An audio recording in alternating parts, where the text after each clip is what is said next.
தற்போது யாழ்ப்பாண நகரத்தையே உலுக்கிய ஒரு விடயமாக பார்க்கப்படுகின்ற பேசுபொருளாக மாறிய விடயம் அல்லைப்பிட்டியில் வைத்து அல்பினோ அருள் பயாஸ் என்ற 17 வயது சிறுவன் சுட்டு கொல்லப்பட்டமையே பேசுபொருளாக மாறியுள்ளது. இந்த விவகாரத்தில் பல மர்மங்கள் ஒளிந்துள்ளது. போலீஸ் தரப்பு ஒரு விடயத்தை கூறினாலும் அந்த விடயத்தை திசை திருப்பும் வகையில் போலீஸ் சில செயற்பாடுகளை மேற்கொண்டதாகவும் அந்த சிறுவன் தரப்பிலும் சில குறைபாடுகள் இருக்கின்றது. ஆனால் அது மரணத்தை ஏற்படுத்தும் விதத்திலான அல்லது அவர் மீது துப்பாக்கி பிரயோகம் மேற்கொள்வதற்கான ஒரு சந்தர்ப்பத்தை எவ்வாறு வழங்கியது என்பது தொடர்பாக பல கேள்விகள் இந்த சம்பவத்தில் புதிந்து காணப்படுகிறது. இந்த விடயம் தொடர்பாக தற்போது ஒரு ஆழமான ஒரு கருத்தாடலை நாங்கள் மேற்கொள்ளப் போகிறோம்.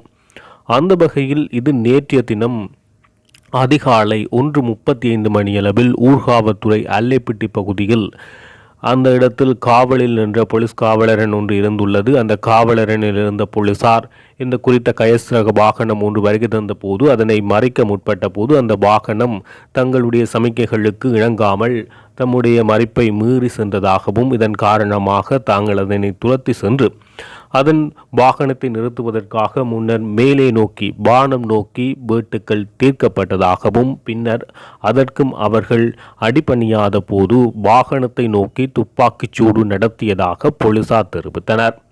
இந்த துப்பாக்கி பிரயோகத்தில் வாகனத்தை ஓட்டிச் சென்ற அந்த 17 வயது சிறுவனான பயாஸ் படுகாயமடைந்து பின்னர் போலீசாரே அவனை போதன வைத்தியசாலைக்கு கொண்டு சென்ற போது சிகிச்சை பலனின்றி அவர் உயிரிழந்ததாக தெரிவிக்கப்படுகிறது. இந்த விடயம் இதுதான் போலீசார் தெரிவித்த செய்தியாக காணப்படுகிறது. இந்த விபத்தில் வட்டுக்கோட்டை பகுதியைச் சேர்ந்த பயாஸ் என்ற சிறுவனும் அதே சித்தங்கேணி பகுதியைச் சேர்ந்த 38 வயதான நபர் ஒருவரும் 3 பேர் அந்த கயசில் பயணித்துள்ளனர். அதேபோல் நல்லூர் பகுதியைச் சேர்ந்த 25 வயதான நபர் ஒருவரும் பயணித்துள்ளனர்.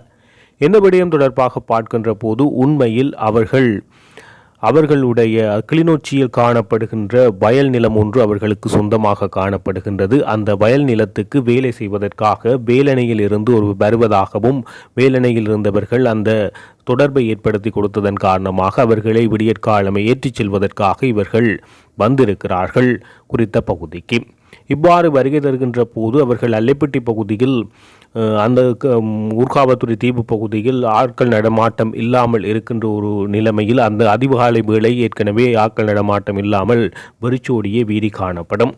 இந்த நிலையில் முதல் தந்தையே 38 வயதான நபரே கயஸ் வாகனத்தை செலுத்தியதாக தற்போது வாகனத்தில் இருந்த ஏனைய இருவர்களும் போலீசாரால் கைது செய்யப்பட்டு நீதிமன்றத்தில் முற்படுத்தப்பட்டு இன்றைய தினம் அவர்கள் பிணையில் விடுதலை செய்யப்பட்டுள்ளார்கள். 1 லட்சம் சரீர பிணையில் இருவரும் விடுதலை தலா 1 லட்சம் சரீர பிணையில் இருவரும் விடுதலை செய்யப்பட்டுள்ளார்கள். அவர்கள் தெரிவித்த விடயத்தின் அடிப்படையில் நாங்கள் இவ்வாறு சென்று கொண்டிருந்தோம். முதல் தந்தையாகிய நான் அதனை ஓட்டிச் சென்றேன். பின்னர் மகன் அதாவது 17 வயதுடைய அந்த சிறுவன் அதனை தான் தீவு பகுதியில் ஆக்கள் நடமாட்டமில்லை தான் ஓடி பழகுகிறேன் ஓடி பார்க்கிறேன் என தெரிவித்ததற்கு அமைய அவரிடம் கொடுத்ததாகவும் அப்போது அல்லைப்பிட்டி அந்த காவலரனுக்கு முன்னால் போலீசார் நின்றனர். நாங்கள் அந்த காவலரனுக்கு முன்னால் உள்ள பாதையில் திரும்பி செல்வதற்காக அந்த பகுதியிலேயே நாங்கள் செல்ல வேண்டிய பாதை என்பதால் அந்த பகுதியில் உடனடியாக திருப்பி அந்த பாதையில் சென்று கொண்டிருக்கின்ற போது அங்கே அவர்கள் அதை மறைக்க நினைத்தார்கள். வாகனம் முன்னுக்கே திரும்பியதாக நினைத்து எங்களுக்கு பின்னால் திரத்தி கொண்டு வந்தார்கள். ஆனால் அவர்கள் ஒரே ஒரு துப்பாக்கி பிரயோகம் மேற்கொண்ட சத்தம்தான் எங்களுக்கு கேட்டது. அதன் பின் எமது பராமகன் உடனடியாக சாலையின் ஓரத்தில் நிறுத்திவிட்டு அப்படியே சரிந்து கொண்டான் என அவர்கள் தெரிவித்தனர். அந்த நிலையில் போலீசார் தெரிவித்தது அடிப்படையில் தாம் முதல் வாகனத்தை நோக்கி துப்பாக்கி பிரயோகம் மேற்கொண்டதாகவும் அதன் பின்னரே வாகனத்தை நிறுத்தும் நோக்கில் சில்லை நோக்கி துப்பாக்கி பிரயோகம் மேற்கொண்ட போதிலும் அது குறிதவறியதாக வாகனத்தினூடாக அது சென்றதாக குறிப்பிடப்படுகிறது. இந்த நிலையில் மருத்துவ அறிக்கையில் குறிப்பிடுகின்ற விடயம் என்னவென்றால் துப்பாக்கி பிரயோகத்தினூடாக அந்த சிறுவனினுடைய நெற்றியினூடாக துப்பாக்கி சின்னம் பாய்ந்து அது நேரடியாக மூளையினை தாக்கியதன் காரணமாகவே மூளை ஊடுருவி சென்றுள்ளதன் காரணமாகவே மரணம் நிகழ்ந்துள்ளதாக மருத்துவ விசாரணை அதிகாரி தெளிவாக குறிப்பிடுகிறார். இந்த நிலையில் போலீசார் ஒரு வாகனத்தை நிறுத்த வேண்டுமானால் தம்முடைய தொடர்ச்சியாக வாகனத்தை பின்தொடர்ந்து அதற்கான நடவடிக்கைகள் மேற்கொள்ள வேண்டும். முடியாத பட்சத்தில் வாகனத்தின் சில்லுகளுக்கு துப்பாக்கி பிரயோகம் மேற்கொள்ள அனுமதி வழங்கப்பட்டுள்ளது. இவ்வாறு இருக்கையில் தொடர்ச்சியாக இந்த தமிழர் பகுதிகளில் இவர்கள் சுடுகின்ற நோக்கத்தை பார்க்கின்ற போதே அது மேல் நோக்கியதாக சாரதி, அதாவது வாகனத்தினுடைய மேற்பகுதிகளை நோக்கியதாகவே துப்பாக்கி பிரயோகம் வந்தால் போகட்டும் சுட்டால் விழட்டும் என்ற அடிப்படையிலேயே சூடுகள் நடத்துவதாக காணப்படுகிறது. அவ்வாறான ஒரு சூடியை அவர்கள் நடத்தியுள்ளார்கள். இந்த நிலையில் போலீஸ் தரப்பின் மருத்துவ அறிக்கை குறிப்பிடுவதாக போலீசினுடைய ஊடக பிரிவு தெரிவித்ததன் அடிப்படையில் அந்த மூவரையும் இவர்கள் ஒரு சட்டவிரோத தொழிலாளிகளாகவும் போதைப்பொருள் பாவனையாளர்களாகவும் மாற்ற முற்படுகின்ற வகையில் மருத்துவ சோதனைகளை வெளிப்படுத்தினார்கள். அந்த அடிப்படையில் போலீசாரினுடைய மருத்துவ அறிக்கையாக போலீசாரினுடைய ஊடக பிரிவு வெளியிட்டுள்ள விடயத்தில் அந்த சிறுவன் போதைப்பொருள் பாவித்திருந்ததாகவும் மருத்துவ அறிக்கையில் குறிப்பிடப்பட்டுள்ளதாகவும் கயஸ் வாகனத்தின் பின்பக்க ஆசனங்கள் கலட்டப்பட்டிருந்ததாகவும் அதற்கு 5 கிராம் 15 மில்லிகிராமுக்கு அதிகமான கஞ்சா போதைப்பொருள் மீட்கப்பட்டதாகவும் ஒரு துருப்பிடித்த வாள், கயிறு மற்றும் அந்த கயஸ் வாகனத்துக்குள் சாணங்கள் இருந்ததாக போலீசார் குறிப்பிடுகின்றனர்.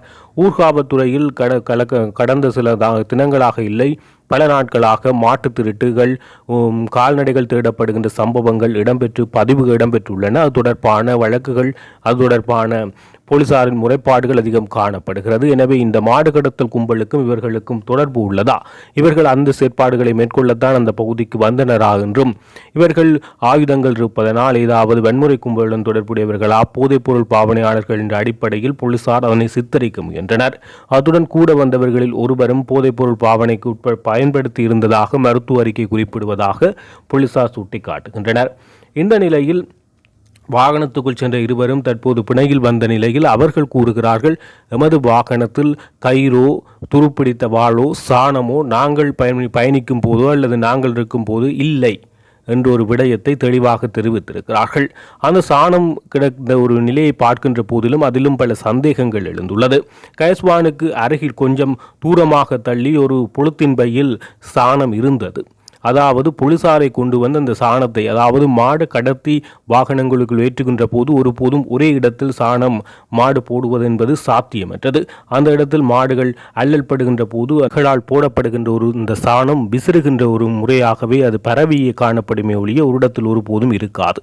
ஆனால் அது ஒரு இடத்தில் காணப்பட்டதன் அடிப்படையிலும் அருகில் அந்த சாண துணிக்கைகள் காணப்பட்டதன் அடிப்படையிலும் அது போலீசாரால் வாள்கள் மற்றும் கயிறு என்பது மாடு கடத்துபவர்களாக சித்தரிக்கும் முறையில் இவர்கள் திட்டமிட்ட அந்த இடத்தில் ஒரு நாடகத்தை அரங்கேற்ற போலீசார் முற்பட்டு இருக்கின்றது தற்போது தெளிவாகிறது. அதை அரசியல்வாதிகள் கஜேந்திரகுமார் பொன்னம்பலம் உட்பட உடனடியாக சம்பவ இடத்துக்கு சென்று பார்வையிட்ட அனைவரும் அதை சந்தேகத்தை ஏற்படுத்தும் விதமாகவே காணப்பட்டது.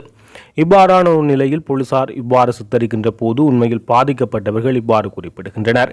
அதேபோல் இந்த சிறுவனுடைய சித்தியும் ஒரு காணொலியினூடாக தம்முடைய பராமகன் சிறுவயதிலேயே குடும்ப கஷ்டம் காரணமாக வாகனம் ஓட்டுகின்ற செயற்பாடை மேற்கொள்கிறார். உண்மையில் அவருக்கு வாகன அனுமதி பத்திரம் இல்லை, ஏனெனில் அதற்கான வயது இல்லை. இந்த நிலையில் அவர் பிடிபடுகின்ற இடங்களில் போலீசாரிடம் கையூட்டு வாங்கி போலீசார் அவரை விடுவித்து வருகின்ற நிலைமை காணப்படுவதாக அவருடைய சித்தி நேரடியாக தெரிவித்துள்ளார்.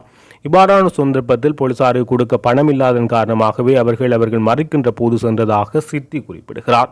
ஆனால் வாகனத்தில் இருந்தவர்கள் தாங்கள் போலீசார் மறைக்க முன்னிருக்கின்ற ஒரு ஒழுங்கையினால் தாங்கள் திரும்ப வேண்டியுள்ளதனால் முன்னால் திரும்புகின்ற போது அவர்கள் சந்தேகம் அடைந்து திரட்டியதாகவும் அவர்கள் குறிப்பிடுகின்றனர். இவ்வாறான நிலையில் போலீஸ் ஊடக பிரிவு இவர்களை போதை வியாபாரிகளாகவும் ஆயுத கும்பல் மாடு கடத்துபவர்களாகவும் சித்தரிக்கின்றது. இந்த நிலையில் போதை பயன்படுத்தியதாக மருத்துவ அறிக்கையிலும் குறிப்பிடப்பட்டதாக அவர்கள் குறிப்பிடுகின்றார்கள். இது தொடர்பாக உயர்மட்ட விசாரணைகளை மேற்கொள்ள உயர்மட்ட குழுக்கள் நியமிக்கப்பட்டுள்ளது. இது தொடர்பாக அமைச்சரவை பேச்சாளர் நலிந்த ஜெதிசவும் போலீசாரின் அறிக்கையின் அடிப்படையாக கொண்டே கருத்து தெரிவித்தார். நீதியாக விசாரணைகள் இடம்பெறும். உண்மையில் போலீசார் தவறு செய்திருந்தால் போலீசார் தண்டனைக்கு உட்படுத்தப்படுவார்கள். இது தொடர்பாக விசாரணைகள் போய்கொண்டிருப்பதாக அவர் குறிப்பிடுகிறார். பாராளுமன்ற உறுப்பினர் ஸ்ரீ பவனந்தராசாவும் இது தொடர்பான விசாரணைகள் இடம்பெறுகிறது. போலீசாராக இருந்தாலும் சரி, எம்பியாக இருந்தாலும் சரி, யாராக இருந்தாலும் சரி, தவறு செய்தால் அவர்களுக்கான தண்டனை நிச்சயமாக வழங்கப்படும் என இவர்கள் குறிப்பிட்டனர். எனினும் தமிழர் தரப்பில் இந்த விடயம் சித்தரிக்கப்படுவதாகவும் இவர்கள் அந்த இளைஞனை வேண்டுமென்றே துப்பாக்கி பிரயோகம் வாகனம் நிறுத்தாமல் சென்றதற்காக இவ்வாறு ஒருவரின் தலையில் படும் அளவுக்கு துப்பாக்கி பிரயோகம் மேற்கொள்ள அல்லது வாகனத்தின் கண்ணாடியினூடாக அது சென்றிருப்பதை பார்த்தால் வாகனத்தின் டயர் மீது துப்பாக்கி பிரயோகம் மேற்கொண்டதாக தெரியவில்லை. இவ்வாறான மிக மோசமான செயற்பாடுகள் வன்மையாக கண்டிக்கப்பட வேண்டிய ஒரு விடயமாகவே பார்க்கப்படுகிறது. இதில் இவ்வாறான 3 விடயங்கள் தற்பொழுது பேசுபொருளாகவும் இந்த விடயத்தில் போலீசார் இந்த விவகாரத்தை திசை திருப்பும் வகையில் ஒரு கட்டுக்கதையை உருவாக்கும் வகையில் தற்போது செயற்பட்டு வருகிறார்கள்.